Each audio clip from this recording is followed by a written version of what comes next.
I thought my 16th birthday would be special. Mom had been acting mysterious all week, whispering phone calls and secret shopping trips. Just wait until Saturday, she kept saying with this weird smile. I imagined a surprise party, maybe the car lessons she'd promised, or even just a nice dinner together. But when I woke up on my birthday morning, Mom was standing in my doorway with her arms crossed, looking colder than I'd ever seen her. Pack your things, she said flatly. You need to be out by 3 o'clock. My stomach dropped to the floor. What? Mom, it's my birthday. What are you talking about? She turned away without looking at me. The party starts at 4. You can't be here. Party? What party? My hands started shaking as the reality hit me. The mysterious planning, the secret calls, none of it was for me. On my 16th birthday, the day I'd been looking forward to for months, my own mother was kicking me out of the house. I sat on my bed, staring at her retreating figure, trying to understand how this was happening. 3 hours later, I stood in the driveway holding a black trash bag filled with my clothes. That's all Mom gave me, a garbage bag, like I was actual trash she was throwing away. My hands trembled as I watched cars pulling up to our house, people carrying balloons and wrapped presents. But none of this was for me. Through the window, I could see decorations being hung, pink and gold streamers, the colors I'd mentioned loving just last month. A banner was going up that made my heart stop, Happy Sweet 16, Amber. Amber. My mom's boyfriend Rick's daughter. The girl who'd been coming around more and more, always batting her eyelashes at my mom, always commenting on how cute my room was. I watched from the sidewalk as Amber arrived in a brand new red convertible, the car I'd been dreaming about, the one Mom said we couldn't afford. She was wearing the exact dress I'd shown Mom online, the one she'd said was too expensive for someone your age. The betrayal felt like a knife in my chest. My own mother had stolen my birthday, my party, my life, and given it all to some other girl. The truth hit me like a freight train when I saw Amber squealing with delight as Mom led her upstairs, to my room.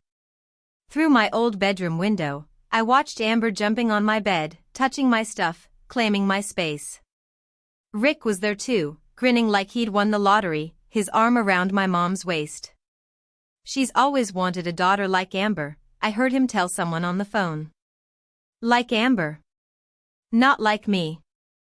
Apparently, I wasn't good enough to be the daughter my own mother wanted. I pressed my face against the fence, watching the party I should have been having. There was a DJ, a chocolate fountain, and about 50 people I didn't even recognize. None of my friends were there. None of my family. This wasn't about celebrating a birthday, this was about replacing me. Mom had found herself a shiny new daughter, one who came with a boyfriend attached, and I was just the old, broken toy she was throwing away. I watched Amber blow out candles on what should have been my cake, making a wish that had already come true. She'd gotten my entire life handed to her on a silver platter. My fingers shook as I dialed Dad's number for the 5th time. It went straight to voicemail again. Dad, please, it's my birthday and Mom kicked me out. I don't know where to go. Please call me back. But deep down, I knew he wouldn't. Dad had started a new family 3 states away, and I was just a reminder of his old life that he wanted to forget. My phone battery was dying, and I had nowhere to charge it. The sun was setting, and I was standing on a street corner with everything I owned in a trash bag, completely alone in the world. I tried texting him, Dad, I'm homeless. Please help. But the message stayed unread. Cars drove by, and I wondered if any of the drivers could see how desperate I was. A few people stared, but nobody stopped. I guess a teenager with a garbage bag doesn't look like someone worth helping. The party at my house, former house, was getting louder. I could hear music and laughter floating down the street, celebrating my replacement while I stood there forgotten and thrown away. At 16, I learned that some parents can just stop loving you whenever someone better comes along.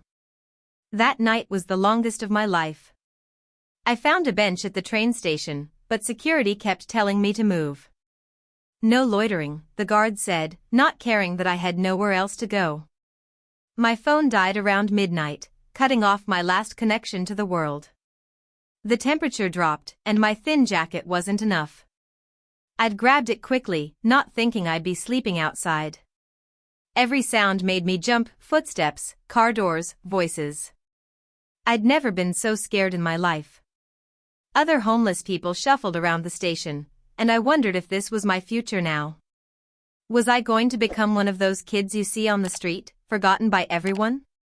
My stomach growled loudly. I hadn't eaten since breakfast, too shocked to think about food while packing. Around 3 in the morning, it started raining. I huddled under a small overhang, watching water drip onto the concrete, thinking about Amber sleeping in my warm, dry bed. Did Mom even think about where I was? Did she care if I was safe, or was she too busy playing happy family with her replacement daughter? The rain felt like the world was crying with me. At school the next day, I looked like a mess. My friend Casey noticed immediately. "What happened to you? You look like you haven't slept." When I told her everything, her jaw dropped. "She kicked you out? On your birthday? That's insane." Casey's parents weren't thrilled about me staying over, but she convinced them it was just for one night. "Just until she figures things out," I heard her mom whisper. But we both knew I had nothing to figure out. I was just homeless now. That evening, I lay on Casey's living room couch, staring at the ceiling, trying to process how my life had changed so completely in 24 hours. Yesterday morning, I had a mom, a home, a birthday to look forward to. Now I had nothing but a trash bag of clothes and a friend's sympathy. Casey tried to cheer me up with ice cream and movies, but I couldn't focus on anything. My phone, now charged, showed no missed calls from Mom. Not one. She hadn't even checked if I was alive. But her Instagram was full of photos from Amber's amazing Sweet 16 party. In every picture, Mom looked happier than I'd seen her in years. Apparently, all she needed was a different daughter. Walking into school Monday was humiliating. The pictures from Amber's party were everywhere on social media, and everyone could see that I wasn't in any of them. "Wasn't that your house?" people kept asking. "Why weren't you at the party?" I didn't know what to say. How do you explain that your own mother replaced you? Some kids were cruel about it. "I guess your mom likes her better," Jessica Martinez laughed while showing her friends the party photos. "Look, Amber's even in your old room." The pictures showed Amber posing with my stuff in the background, my posters, my bookshelf, my desk. It was like watching someone else living my life. During lunch, I sat alone, pretending to read while listening to conversations around me. "My mom would never do that," someone said. "That's so messed up." But nobody actually talked to me about it. I was the girl whose mom didn't want her anymore, and that made me too uncomfortable for people to be around. Even the teachers looked at me differently, with pity in their eyes. Word travels fast in a small town, and everyone knew what had happened. I was the birthday girl who got thrown away. Mrs. Smith, my guidance counselor, called me to her office during third period. She had kind eyes and always kept snacks in her desk drawer for kids who needed them. "I heard about what happened," she said gently, sliding a granola bar across her desk. "Are you staying somewhere safe?" I nodded, not wanting to get Casey's family in trouble. Mrs. Smith studied my face carefully. "You know this isn't your fault, right? Sometimes adults make terrible decisions that have nothing to do with the kids they hurt." She explained some resources, teen shelters, food assistance programs, things I never thought I'd need to know about. "You're a smart, strong girl," she said. "This doesn't define you. What your mother did says nothing about your worth and everything about her character." For the first time since my birthday, someone was treating me like I mattered. Mrs. Smith gave me her personal phone number. "Call me if you need anything, okay? Day or night." I left her office feeling slightly less alone in the world. At least one adult thought I was worth caring about, even if my own mother didn't. The text came during math class, and I almost threw my phone across the room. "Don't come back. We're a family now. You'll be fine." That was it. No explanation, no apology, no concern for where I was sleeping or what I was eating. Just a cold dismissal, like I was a problem she'd finally solved. The words "we're a family now" burned into my brain. We. Rick, Mom, and Amber. I wasn't part of we anymore. I was just some kid who used to live there, easily erased and replaced. My hands shook as I screenshot the message, evidence of how heartless my own mother could be. The girl sitting next to me glanced over and gasped. "Did your mom really text you that?" Word would spread again, I knew. More proof that I was the unwanted daughter, the family mistake. But something strange happened as I stared at that cruel message. Instead of just feeling hurt, I started feeling angry. Really angry. How dare she throw me away like garbage? How dare she act like I never mattered? I might have been only 16, but I wasn't going to just disappear quietly like she wanted. She wanted me to be fine on my own? Then I'd show her exactly how fine I could be without her. I got a job at Murphy's Diner 3 days later, lying about my age and using Casey's address on the application. The owner, Tony, was a gruff man with kind eyes who didn't ask too many questions. "You work hard, I pay fair," he said simply. The work was exhausting, taking orders, cleaning tables, washing dishes, but it was mine. Every dollar I earned was money Mom couldn't take away, couldn't give to Amber instead. My first shift lasted until midnight, and I was dead on my feet, but I felt proud in a way I never had before. This was me taking care of myself, proving I could survive without the mother who threw me away. The other waitresses, mostly older women, took me under their wing. "You remind me of my daughter," said Maria, showing me how to balance multiple plates. They didn't know my story, just that I was a hardworking kid who needed the job. For the first time since my birthday, I felt like I belonged somewhere. Tony paid me in cash at the end of each week, and I'd count those bills like treasure. It wasn't much, but it was freedom. Every dollar was proof that I didn't need Mom's charity or her replacement daughter's leftovers. Holding my first real paycheck felt like holding pure power. $147 for a week of hard work. It wasn't much, but it was all mine. No one could take it away, give it to someone else, or use it as a weapon against me. I opened my first bank account that day, proud to write my own name on the signature card. The teller smiled at me like I was any normal teenager, not knowing I was basically an orphan making it on my own. With that money, I bought my own phone plan, cutting the last connection to Mom's control. I also bought groceries for Casey's family, small thank you for letting me crash on their couch. But the best part was the feeling in my chest, pride mixed with anger, determination mixed with hurt. Mom thought I'd come crawling back, begging for forgiveness, grateful for whatever scraps she might throw me. Instead, I was building my own life, $1 at a time. That night, I looked at my bank account balance on the app and smiled. It was tiny, but it was growing. Every day I stayed away, every shift I worked, every dollar I earned was me proving that I was stronger than the mother who threw me away. She'd underestimated me completely. 3 weeks later, I saw them at the mall. Mom, Rick, and Amber, walking around like the perfect little family, shopping bags in their hands. I was working a double shift at the diner, grabbing a quick break to pick up my uniform from the laundromat next door, when I spotted them through the window. Amber was holding up a designer dress that probably cost more than I made in a month, and Mom was nodding enthusiastically. The same woman who used to lecture me about money being tight was throwing cash around like it grew on trees. Rick's arm was around Mom's waist, and she looked happier than I remembered her being in years. They looked like a magazine ad for the perfect family, successful dad, beautiful mom, princess daughter. Everything I apparently wasn't good enough to be part of. I watched them for a few minutes, hidden behind a pillar, feeling that familiar knife twist in my chest. But this time, something else rose up too. Determination.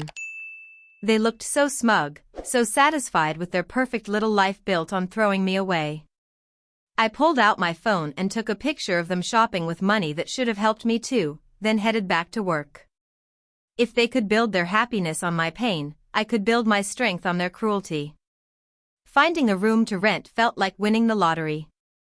It was tiny, barely bigger than a closet, and I had to share a bathroom with 3 other people, but it was mine. The deposit took most of my savings, but Tony had given me extra shifts, and slowly I was building something that looked like a life. Casey helped me move my trash bag of belongings, which looked pathetic in the small space. "It's not much," I said, feeling embarrassed. "Are you kidding?" she replied. "You're 16 and you got your own place. That's amazing." She was right. Most kids my age were worried about curfews and allowances. I was paying rent and buying groceries, taking care of myself completely. The room had one small window that looked out onto the alley, and I put my few possessions away carefully.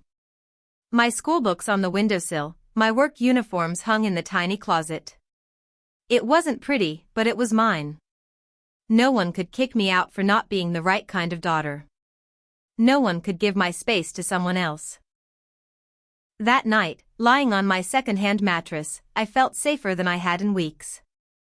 This wasn't the life I'd planned, but it was better than begging for crumbs from people who'd already decided I wasn't worth loving. When report cards came out, I had straight A's for the first time in my life. Working, paying rent, and going to school was exhausting, but somehow the pressure had made me focus harder than ever before. I had something to prove now, to myself, to the world, to the mother who thought I'd never amount to anything. Mrs. Smith called me to her office to congratulate me. "These are incredible grades, especially considering everything you're dealing with. I'm so proud of you." But when I checked social media that night, there was Rick posting about his daughter's academic achievements, with a picture of Amber holding a report card. The same grades, the same school, but he was taking credit for raising such a smart, accomplished young woman. My blood boiled. He'd been in our lives for less than 6 months, and he was acting like he'd shaped Amber's entire education. Meanwhile, I was the one actually earning those grades while working 30 hours a week and paying my own bills. The comments on his post made me sick. "You raised her right, and what a lucky dad." None of them knew about me, about the daughter who'd been thrown away so Amber could have all the glory. But I screenshot that post too, adding it to my growing collection of evidence about who these people really were. The scholarship applications felt like my ticket to freedom. I spent every free moment researching programs, writing essays, and gathering documents. "What's your inspiration for pursuing higher education?" one application asked. I stared at the question for a long time before typing. "I want to prove that your worth isn't determined by who loves you." Mrs. Smith helped me with applications, and Tony let me use the diner's computer when I needed to. The essays were hard to write without revealing too much about my situation. How do you explain that you're applying for scholarships because your mother kicked you out for another girl, without sounding like you're looking for pity? I focused on my grades, my work ethic, my determination to succeed despite obstacles. "Adversity has taught me that I'm stronger than I ever imagined," I wrote. "I don't need someone else's approval to build a meaningful life." Each application felt like a small act of rebellion against Mom's prediction that I'd never amount to anything. She'd thrown me away thinking I was worthless, but these scholarships would prove she was wrong. The girl she'd discarded was going to college, and she was going to do it without asking for a single dollar from the family that had replaced her. I was cleaning table 6 when Mom walked into the diner. My heart stopped, and I almost dropped the plates I was carrying. She looked around like she owned the place, then sat in my section like nothing had happened. Like she hadn't destroyed my life 2 months ago. "Hi honey," she said with a fake sweet voice when I approached her table. "I'll have coffee and a slice of pie. And maybe you could give your mom the family discount?" My hands shook as I wrote down her order. Family discount? Was she serious? I wanted to scream, to throw the coffee in her face, to ask her how she could sit there acting normal after what she'd done. Instead, I just nodded and walked away.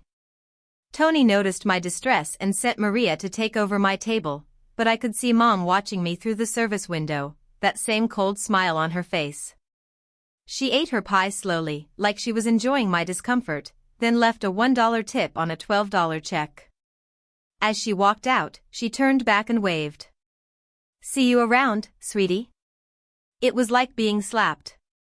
The casual cruelty, the fake affection, the way she acted like nothing had changed, it all reminded me exactly why I was better off without her. I couldn't let her leave without answers. I followed Mom outside, my work apron still tied around my waist, my hands still shaking with anger. "Why?" I called out.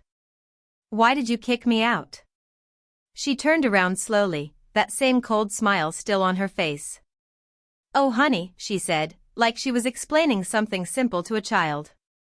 "You were holding me back." Rick wanted to start fresh, and frankly, so did I. "You were just baggage from my old life." The word baggage hit me like a physical blow. "Baggage? I'm your daughter." She shrugged. "And Amber is everything I always wanted in a daughter. Pretty, sweet, grateful. You were always so angry, so difficult. This arrangement works better for everyone." I stared at her, this woman who had carried me for 9 months, who had taught me to walk and read, who was now calling me baggage. "Better for everyone?" I repeated. "What about me?" She actually laughed. "You're fine, aren't you? Working, living on your own. I did you a favor, taught you to be independent. You should thank me." Then she got in her car and drove away, leaving me standing in the parking lot, finally understanding that she'd never really loved me at all. The scholarship letter arrived on a Tuesday morning, and my hands trembled as I opened it. "Congratulations! We are pleased to offer you a full academic scholarship." I read the words 3 times before they sunk in. Full ride. Everything paid for. Books, room, board, tuition, everything. I was going to college, and I was going to do it completely on my own. The scholarship was for students who had overcome significant adversity, and my essay about resilience had won over the committee. I called Mrs. Smith immediately, and she screamed with joy over the phone. "You did it. You actually did it." Tony gave me the rest of the day off to celebrate, and even Casey's parents took me out to dinner. For the first time since my 16th birthday, I felt genuinely happy. Not just surviving, not just getting by, but actually succeeding. The girl Mom had thrown away was going to college on a full scholarship. I posted a simple message on social media. "Dreams do come true when you work for them. Full scholarship to State University. Here I come." I didn't mention Mom or the circumstances, but I knew she'd see it. I wanted her to know that the baggage she'd discarded was flying higher than she'd ever imagined possible. Graduation day came and went without a word from Mom. I sat in the audience watching other kids hug their families, pose for pictures with proud parents, celebrate their achievements with the people who love them. Casey's parents cheered for me when they called my name, but it wasn't the same. The empty seats where my family should have been felt like a spotlight on my loneliness. But when I checked social media later, there was Mom posting pictures from what she called another amazing day with our beautiful Amber. They'd spent my graduation day at an amusement park, taking selfies and acting like the perfect family. The timing couldn't have been coincidental. She knew exactly what day it was. The photos showed Rick buying Amber expensive souvenirs, Mom laughing on roller coasters, everyone having the time of their lives while I walked across that stage alone. One post especially stung, "So grateful for our daughter and the joy she brings to our lives." Our daughter. Not me, never me again. I screenshot that post too, adding it to my collection. She wanted me to see how happy they were without me, how easily I'd been replaced. But all those photos did was remind me why I was better off without them. Before leaving for college, I drove past my old house one last time. I told myself it was just curiosity, but really I think I needed closure. The house looked different, painted a new color, with different flowers in the garden. Mom had erased every trace of the life we'd shared. I parked across the street and watched Rick washing his car in the driveway, the same spot where I'd stood holding that trash bag just 4 months ago. Then I saw movement in my old bedroom window. Amber was there, but the room wasn't a bedroom anymore. It had been converted into a massive walk-in closet, racks of clothes and shelves of shoes filling every inch of space. My childhood bedroom, where I'd done homework and dreamed about my future, was now Amber's dressing room. The symbolism was perfect. I hadn't just been replaced, I'd been completely erased. Even my physical space had been transformed into something that served Amber better. I sat in my car staring at that window, feeling the last piece of my childhood die. But strangely, it didn't hurt as much as I expected. I was driving away to college, to a future I'd built entirely on my own, while they were stuck in their small, shallow lives, living off Rick's money and each other's validation. College was like stepping into a completely different world. My dorm room was small but comfortable, and my roommate Kayla was studying to be a teacher. "You seem so independent," she said, watching me unpack my few belongings efficiently. "Most freshmen are homesick messes their first week." If only she knew that homesick wasn't really an option when home had never wanted you. I threw myself into classes and made friends easily. People liked my work ethic, my determination, my ability to handle stress that sent other students into panic attacks. Professor Martinez noticed me in biology class. "You have an unusual focus for someone your age," she said after I'd aced another exam. "What drives you?" I smiled. "I have something to prove." And I did. Every A was proof that Mom had been wrong about me. Every friendship was evidence that I was worth caring about. Every success was a middle finger to the woman who'd called me baggage. I joined study groups, volunteered for research projects, and even got a work-study job in the library. For the first time in my life, I was surrounded by people who saw my potential instead of my problems. I belonged here in a way I'd never belonged at home. My social media post about making Dean's List got more attention than I expected. So proud to maintain a 4.0 GPA while working part-time and volunteering with local literacy programs. Hard work pays off. The responses flooded in from classmates, professors, and even people from my hometown. Mrs. Smith commented, "Knew you could do it." Tony from the diner wrote, "That's my girl." But the most interesting responses came from people I'd grown up with. "Your mom must be so proud," one person wrote. Another said, "I always wondered what happened to you after high school." This is amazing. But the best comment came from an unexpected source, Casey's mom. "Some children succeed not because of their parents, but in spite of them. You're an inspiration." Word was spreading back home about my success, and apparently people were starting to ask questions. If Mom's perfect daughter Amber was so wonderful, why wasn't she the one getting scholarships and making headlines for academic achievement? Why was it the girl who'd been thrown away who was actually making something of herself? The narrative Mom had tried to control was slipping away from her, one achievement at a time. Truth has a way of surfacing, no matter how hard people try to bury it. The phone call came during finals week. I almost didn't answer the unknown number, but something made me pick up. "Sweetie." Mom's voice was different now, smaller, uncertain. "I heard about all your success at college. I'm so proud of you." The words felt like poison in my ears. Proud? Where had this pride been when I was sleeping on park benches? "I know we had some misunderstandings," she continued, "but I was wondering if you could help me out. Rick left us and money is really tight. I thought maybe you could send a little something each month. Just to help your mom get back on her feet." There it was. The real reason for her call. Not love, not regret, not genuine pride in my achievements. She needed money, and suddenly I was her daughter again. "Rick left?" I asked, genuinely surprised. "Why?" Her voice turned bitter. "He said Amber was too expensive, too demanding." Can you believe that? After everything I gave up for them. Everything she gave up. Like I was something she'd sacrificed instead of someone she'd destroyed. "So where's Amber now?" I asked. "Living with her mother in another state." She couldn't wait to get away from me. The perfect daughter had abandoned her too, the moment things got difficult. For the first time in my life, I had the power in our relationship. Mom needed something from me, And I got to decide whether she deserved it. You kicked me out on my 16th birthday, I said quietly. You called me baggage. You gave my room to another girl and never looked back.